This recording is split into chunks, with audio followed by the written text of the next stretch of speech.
વોળાવિયા. બોટાદ શહેરના શેઠ ભગા ડોસી, જેની ફાધમાં ફેરવો ખોવાઈ ગયાનું કહેવાય છે. હકીકત આમ હતી, ભગા ડોસી નાવા બેઠેલા. પેટની ફાધ એટલી બધી મોટી અને એવી તો કૂણી કે 4 ઊંડા વાટા પડે.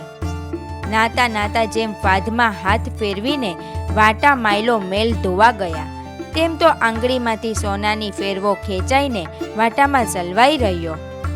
ચોગર દમ જુએ પણ ફેરવો ક્યાંથી હાથ આવે. નાઈને ઊભા થયા એટલે ટપ દેતો ફેરવો ફાધમાંથી સરી પડ્યો. એ વાતે ભગા ડોસીને મલકમાં મશહૂર બનાવ્યા. આજ પણ ઓળખાણ દેવાય છે કે ઓલ્યા ભગા ડોસી, જેની ફાધમાં ફેરવો ખોવાઈ ગયો હતો. આ ભગા ડોસી સ્વામિનારાયણ પંથના હતા. એકવાર તેણે વડતાલની જાત્રા આદરી. બોટાદથી ગાડું જોડાયું. સાથે 4 વોળાવિયા લીધા.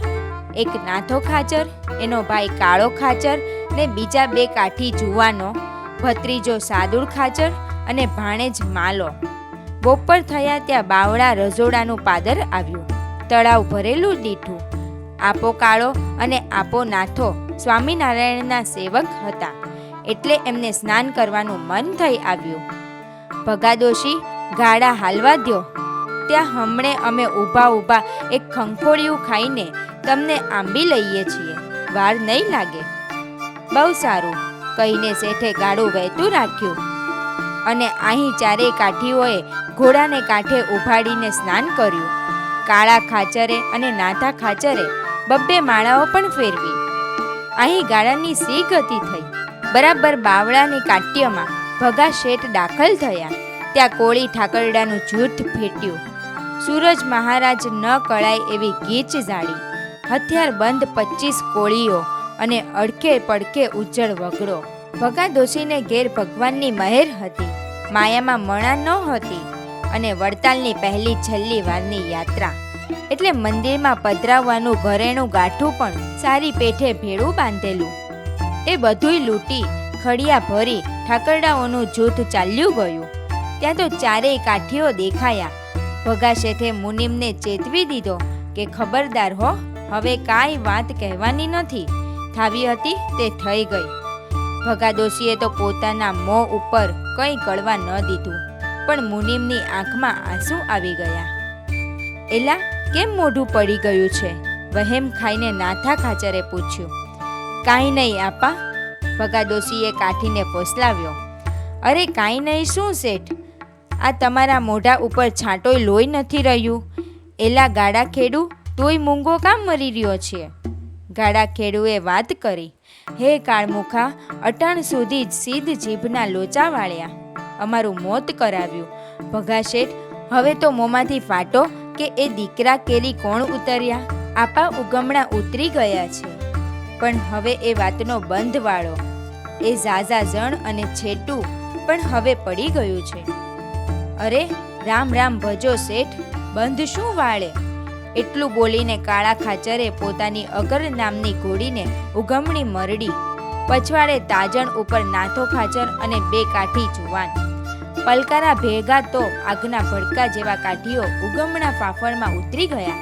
સામે જુએ ત્યાં દાગીનાના ખડિયા ભરીને કોળી ઠાકરડા ચાલ્યા જાય છે. કાઠીઓએ તલવારો ખેંચી 25 ઠાકરડા ઉપર 3 ખાડાની તો રમઝટ બોલવા માંડી. માત્ર નાથા ખાચરનું શરીર ભારે એટલે ઘોડીના કાંઠામાં કમર ભીસાઈ ગઈ છે. તલવારની મૂઠને રૂપાના વાળાની સાંકડી ગૂંઠેલી કોટી બાંધેલી. ઘણી ઝોટ મારે પણ કોટી તૂટતી નથી, તલવાર નીકળતી નથી.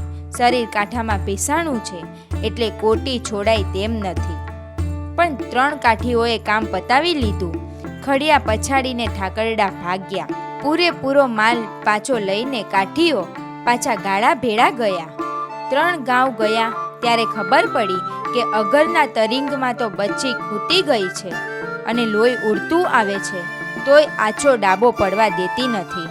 એ જ કાળા ખાચરને એકવાર બુઢાપો આવ્યો. પોતે લોયા ગામમાં રહે છે. એમાં ધ્રાગંદ્રા તાંબે ધોળિયા ગામનું ધાડું લોયાને માથે ત્રાટક્યું. સાથે ભારાડી કોળી આંબલો પણ છે. આંબલો બોલ્યો, ભાઈ, બીજાની તો ભે નથી, પણ ઈ કાળો ખાચર કાળ જેવો લાગે છે. સાવજને પિંજરમાં પૂર્યા વગર ફાવશું નહીં. લૂંટારાઓએ સૌથી પ્રથમ કાળા ખાચરના ખોરડા ઉપર જઈને બહારથી સાકર ચડાવી દીધી અને પછી મંડ્યા ગામને ધબેડવા. ગામમાં તો કંઈક બાયલા ભર્યા હતા. એ મૂસે લઉં જાઉં, એ કોઈ બારણો ઉઘાડો, મારો મોત વગાડો માં, ઉઘાડો ઉઘાડો ઉઘાડો, એમ બોલતો લૂંટારાના દેકારા સાંભળીને બારણાની સાથે માથું પછાડતો 80 વર્ષનો આપો કાળો અધમુઓ થઈ ગયો. પછી એ ઝાઝુ જીવ્યો નહીં.